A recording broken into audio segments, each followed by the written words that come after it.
He was just squatting as usual, but suddenly, a group of strangers appeared from the ruins. In this post-apocalyptic world, their appearance was no coincidence. He quickly turned and hid back in his camp, covering the entrance with branches. Peeking through a gap, he observed the situation. It was now the 10th year after the apocalypse, and the global population had dwindled to just a few thousand. These newcomers were surely ruthless. As they got closer, Jack was so terrified he stumbled to the ground. His father, hearing the noise, approached to check. The group was only a few dozen meters away. A battle-hardened man, his father knew this was going to be another brutal fight. But Jack, paralyzed by fear, couldn't focus. His infected wife was lying in bed. It wasn't until his father handed him their belongings that Jack finally regained his composure. Without a moment's hesitation, his father kicked open the back door, and the three quickly escaped, planning to avoid the sight of the intruders. In the apocalypse, resources were scarce, and being caught would mean certain death, but any severe infection clearly slowed their escape. Realizing they wouldn't make it, his father decisively lifted the toilet lid, hiding both Jack and Anna inside to protect them. He then turned around, facing the thugs alone. The brave father managed to take down a few, but there was no way he could take on the whole group. In the next moment, he was knocked to the ground with a club. Jack and Anna,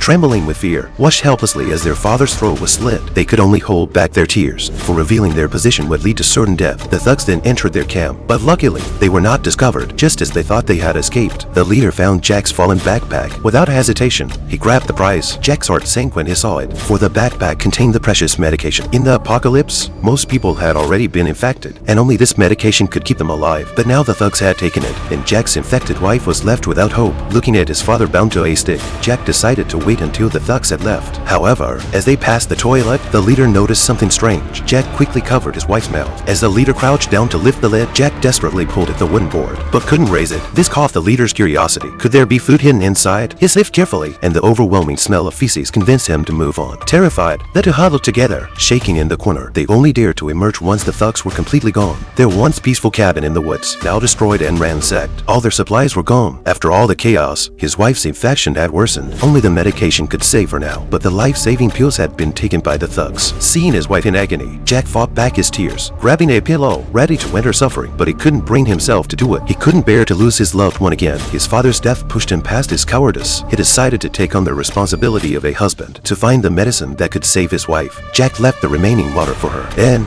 he carefully hid the camp and set off, following the bloodstains his father left behind. Jack trudged through the wilderness, searching desperately. The temperature had dropped to -20°C, and hunger and cold filled his body. Soon, he collapsed from exhaustion, his consciousness fading. But through the fog, he spotted something. A young boy passed by, not far off. Jack couldn't let this life-saving chance slip away. He silently followed the boy. It wasn't until the boy reached home that he was discovered. But by then, there was no escape. The boy quickly locked the door once inside. With Jack closing in, the boy hid by his grandfather. In desperate situations, anyone can summon great strength, and Jack was no different. He kicked the iron door open in an instant, but it didn't harm them. He only took the old man's clothes. Then, he continued his search for the group. What Jack didn't know was that his actions would lead to disaster for the grandfather and grandson. With the old man's winter coat, Jack resumed his journey, following the bloodstains his father left behind. Jack finally made a grim discovery, but it dealt him a crushing blow. He gazed at the scattered remains on the ground. In this world of scarce resources, it was clear that the group had used his father as food. Devastated, Jack dug a small hole, burying his father's remains with tears, allowing him to rest in peace. But now wasn't the time for sorrow. He had to move quickly. His wife at home would soon die without the medicine. Without bloodstains to guide him, Jack climbed a tall tree,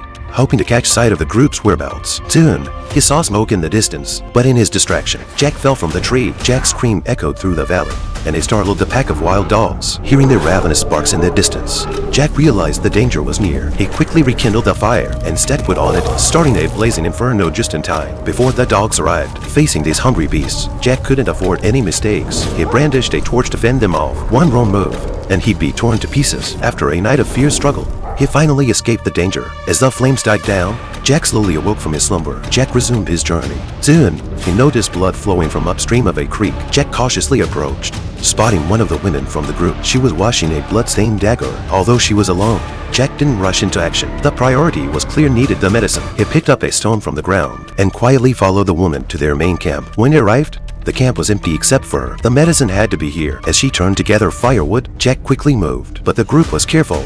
Having set up bells to alert them, Jack carefully avoided detection and found his backpack. But the medicine wasn't there. Frustrated, he searched everywhere. A woman, sensing something wrong, attacked Jack. Luckily, Jack dodged and pushed her to the ground, engaging in a fierce struggle, but the woman was strong and Jack was pinned down. Unable to fight back, in a desperate move, he grabbed the stone and struck her with a fatal blow. Soon after, he spotted an RV and went inside to search, but he still couldn't find the medicine. By now, the group had returned. Jack quickly wiped away the blood, hiding any signs of the struggle. He dragged the woman out of sight just as the others arrived, bringing the boy they had captured earlier. The cautious leader noticed the mirror had been moved. He immediately ordered his men to tie up the boy. Then he went to the riverbank to search for his female teammate, but she was nowhere to be found. It wasn't until one of the men found a weapon on the ground that the leader decided to take everyone and search. Hidden nearby, Jack quickly covered the woman's body with leaves. He then stealthily crawled back to the camp. At that camp, only one injured, infected person remained. Feeling unwell, he lay in the RV to rest. Jack saw this as an opportunity to save the boy, but the boy was wary of him. He quickly shouted out loudly. The infected person,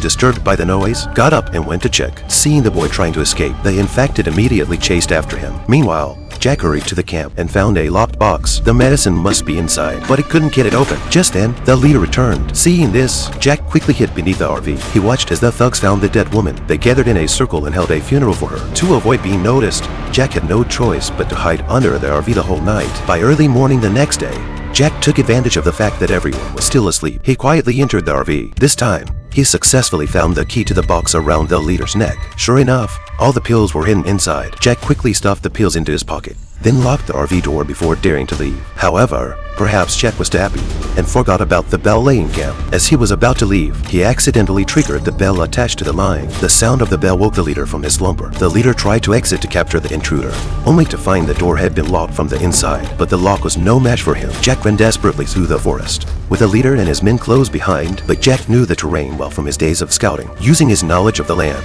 he quickly managed to shake them off. Running in a panic, Jack found his way into the home of the grandfather and grandson, only to find wild dog tracks everywhere. Behind the iron gate, the elderly grandfather had already become the dog's prey. This sight struck Jack deeply, and he stumbled out of the house in shock. Faced with the thug's attack, Jack had no will to fight back. When he finally regained consciousness, he found himself tied to the ground. A thick smoke rose nearby, and Jack knew what awaited him. Just as despair settled in, he noticed a whistle lying nearby. Taking advantage of the bandit's distraction, Jack blew the whistle with his mouth. The sound echoed through the forest, and soon, wild dogs rushed towards the noise. The leader realized the danger too late and quickly ordered Jack to stop, but it was already too late. The wild dogs' howls filled the air, and the bandits, terrified, scattered in every direction. Seizing the chance, Jack cut the ropes that bound him and swiftly hid behind a nearby tree trunk, successfully evading the wild dog's pursuit. Jack quickly put on the clothes, ready to fight back against the bandits. Meanwhile, the bandits had recovered from the wild dog attack and immediately decided to track Jack down. Knowing the bandits had scattered,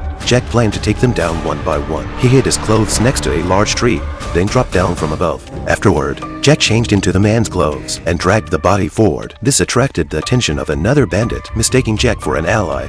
The bandit only realized something was wrong when they were just a few steps away, but it was too late. Jack swiftly turned and stabbed the prepared knife into the man's chest, killing the second bandit, taking the man's bow and arrows. Jack realized this was his father's bow. He vowed to seek revenge to the very end. With one precise shot, Jack pierced the leader's thigh. Despite the pain, the leader's tolerance was extraordinary, and he quickly broke the arrow. But in doing so, snapped the bow. Both men now fought with knives. Just then, the wild dog sounds echoed again, and Jack seized the opportunity to escape. Both men were forced to temporarily hide. Jack didn't know how far he had run until he suddenly spotted a house in the distance. But as he approached, he realized the owner was already lifeless. He discovered a weapon on the owner's body and more supplies inside the house. As he entered and took a closer look, he found a stash of essential tools and another weapon on the table. Just as he was about to pack some food, he suddenly heard footsteps. Someone else had entered the house. Jack peered carefully, only to see the leader had tracked him down. Seizing the moment, Jack grabbed the gun, aiming directly at the leader. But when he pulled the trigger, the gun clicked empty before they quickly found themselves in a fierce confrontation. Unfortunately, Jack was outmatched and soon found himself on the defensive. Thinking quickly, he grabbed the leader's wounded leg, forcing him to let go in pain. Jack got up. Now free from the chase, Jack immediately rushed home. On his way back, he passed by the house of the grandfather and grandson. Jack left 3 cans of food as compensation, a small act of kindness amidst the chaos. Jack quickly made his way back to the cabin in the woods, but when he arrived, he found the cabin severely damaged. His wife was nowhere to be seen. Jack collapsed to the ground, drowning in a deep sense of despair. Just at that moment, someone approached from behind.